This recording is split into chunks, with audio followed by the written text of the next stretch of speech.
Hey everyone, a little bit different what's on my workbench this time around because I'm off the workbench. I had a customer of mine had some issues with the 5200 Jaguar to 5200 controller conversion. One of them was button 9 wasn't working, but I think that's a random. But he was complaining about two things, and it's going to lead to a slight design change on my controllers. This particular one's different from all the other ones I've made.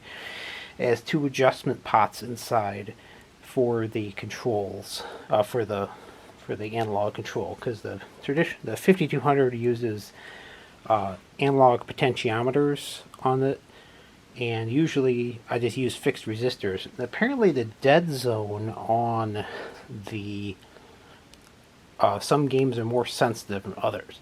So I went through and I replaced the fixed resistors with two adjustable potentiometers instead, and the resistance in there is a little bit higher than what I've been using. So for future versions, I'm going to be going with a higher resistance value. You can see it's nice and responsive. This is going to be the exact controller I'm sending out, so you can see when you start the game up. So what was happening before, you took off, it was drifting to the left. Doesn't do that anymore.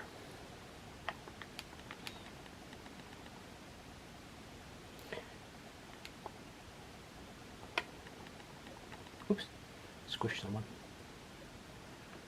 So I fired up the game and I adjusted the potentiometer until it wasn't drifting left anymore.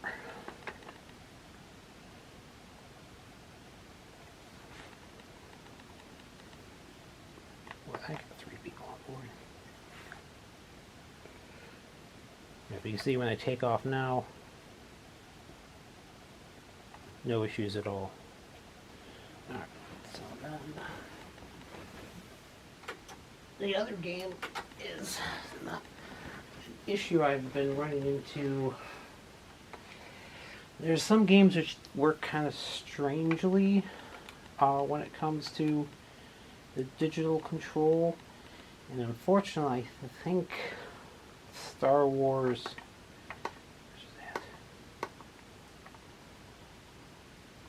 Star Wars the arcade game.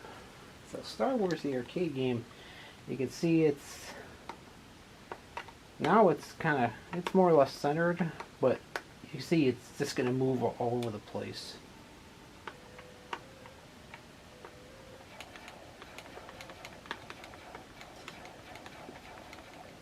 At least it's more or less centered now. And this is one that I've been wanting to work on in terms of this game's really friggin' hard.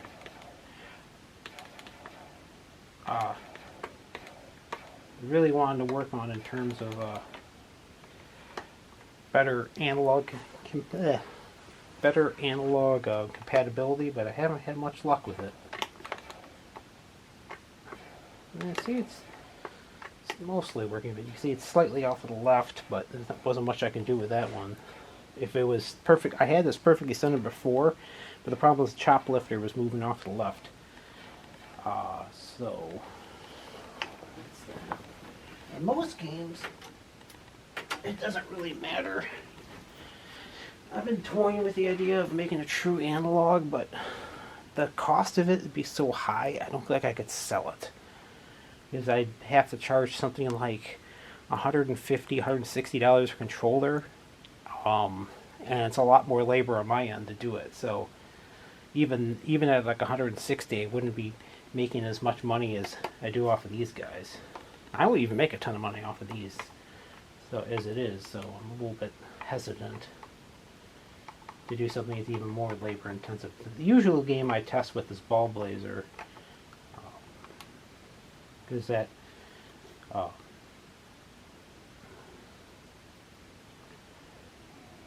one of my favorite games. Ball Blazer.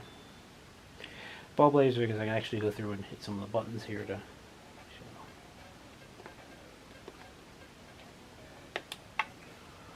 show. play against a human.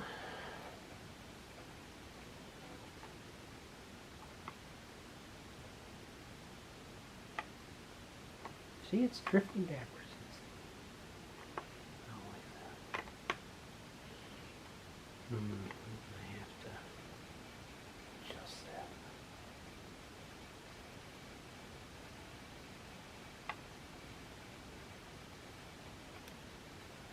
Okay, so I went back and did a little more adjustment. It looks like Choplifter still slews very slightly to the left. But the problem is when I got it adjusted well for Choplifter, it tended to definitely mess with Ball Blazer and be a little worse for Star Wars. Star Wars might be a little bit of a wash in terms of getting it to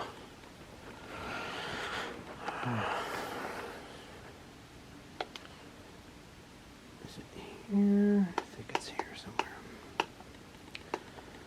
Let's see.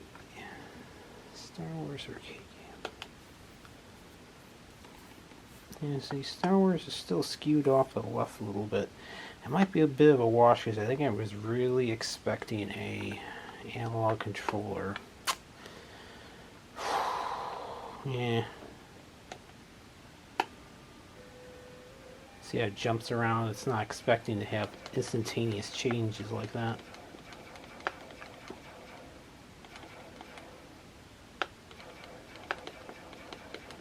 I mean, it's not impossible to play, but I don't think it really likes these digital controls. Which is kind of odd that it's not centering, personally. I don't quite get that one. Let's see. I heard one other one was weird, huh? Let's see. Is it Defender?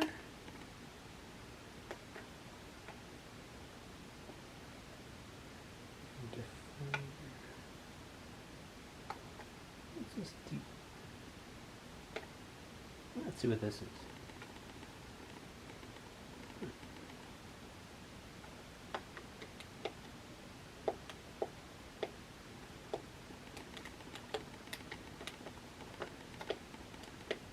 I don't know what the heck that is. Anyway, I think if you hold down fire and turn this on, it brings up the... Yeah. So you push up, you see it goes 0. It's reading about 72 right now. E4 at the bottom. 0. About 6F, which is flipping between that and 6F. 0. 0. E4. There's your trigger. There's your fire there somewhere. Oh, sorry. You hear it's beeping on 9 there.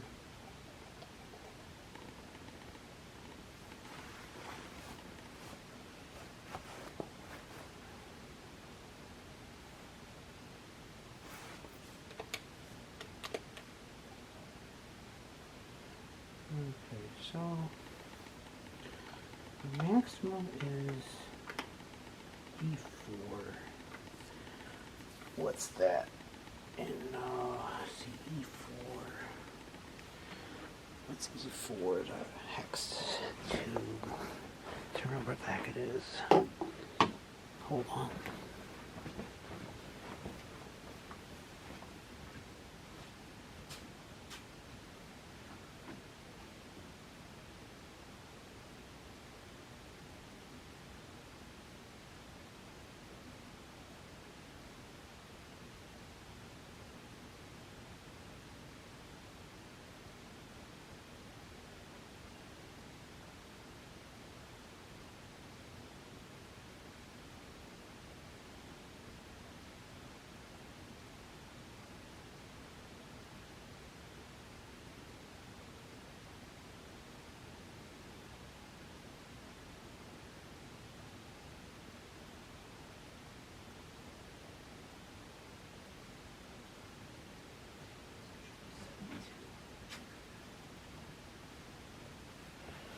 228 is that in decimal.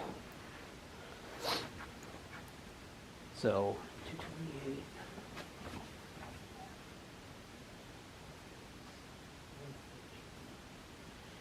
This is 114, which is 72. Say the 72 is your, looks like your X. No, your Y is 72.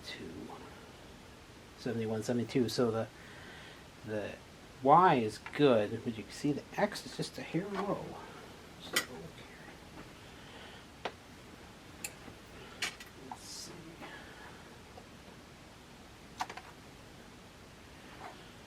It's a rare moment you get to see what I actually do inside one of these controllers. I knew I shouldn't have taken those back on. So 70, 72 is good. That's perfectly centered.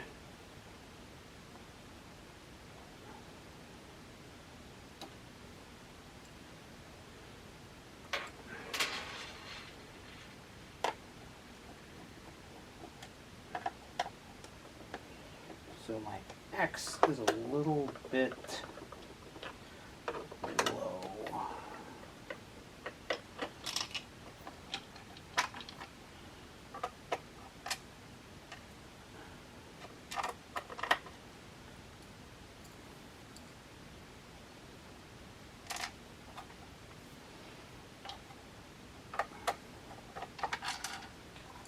I don't usually do this in my basement family room.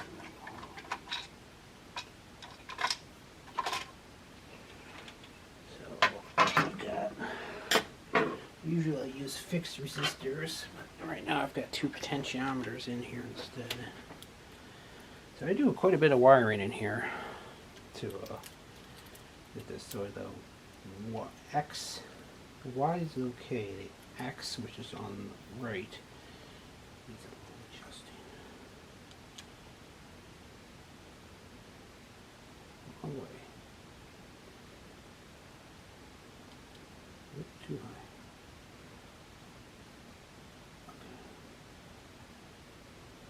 Okay, so now they're bouncing right around 72. So now they're both centered. 71, 72 is going to be the closest I'm going to be able to get. According to math, that should be 72 should be the center.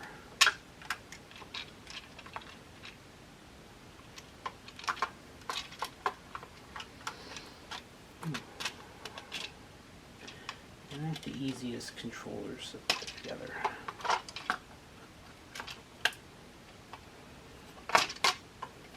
Spend a good like 30 minutes per controller on these things. Seal this back up. Let's see. I don't like that because I'm pressing down on it and change it. So this guy here. Still 72. Oh, I'm going to have to route these wires a little differently. Let's go this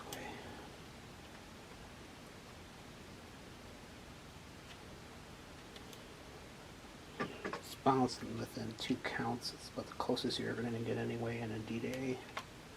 Or A to D, I should say. It's not bad. Let's see what happens when I seal this sucker back up. Good, they're still holding. I had one wire pressing against that potentiometer. So those are both showing 70, 71, 72, bouncing right around in there. So that should be centered.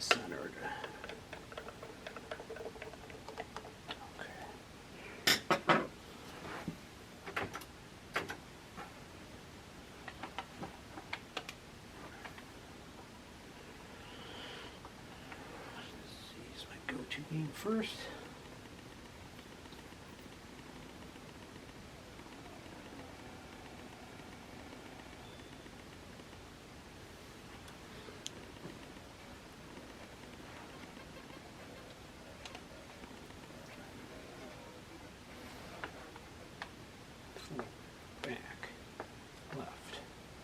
everything is nice and, see, it's not drifting anywhere. Okay, so that looks good. Make sure the buttons are nice and responsive. That's good. Just go back to the chop lifter, see if that's any better.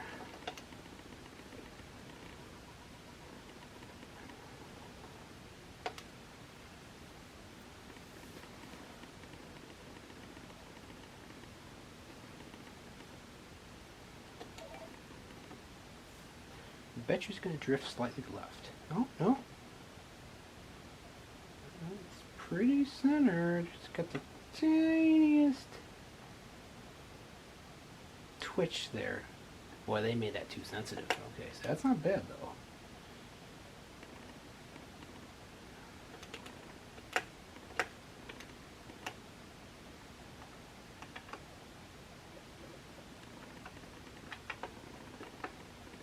Oop.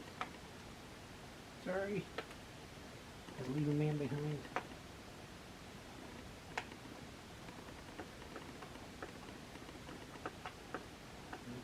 See, she's pretty centered now. That's good. That's good. Well, this allows for a design improvement for next time. Maybe I'll go through and tweak it with a pot every time, or even I might even have I might, if it's a special request, I'd have to drill 2 holes in it to actually get to those pots, but maybe not. I don't know. We'll see. Good. Actually, I'm happy about that.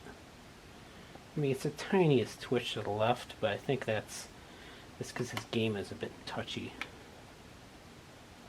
Yeah, see, that's totally playable. Okay, I'm good now. Okay.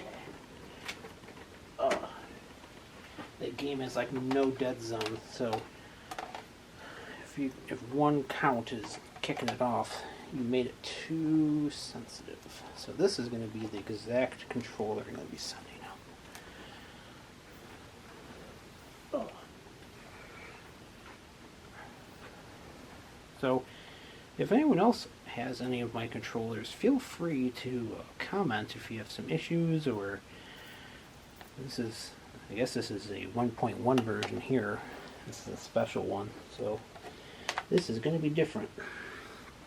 And now I know moving forward, I might have to go slightly bigger slightly bigger fixed resistors on there, or go with potentiometers instead, even though I don't like doing that much. Alright, that's it for tonight, and I should be able to get this boxed up and sent out. Thanks for watching.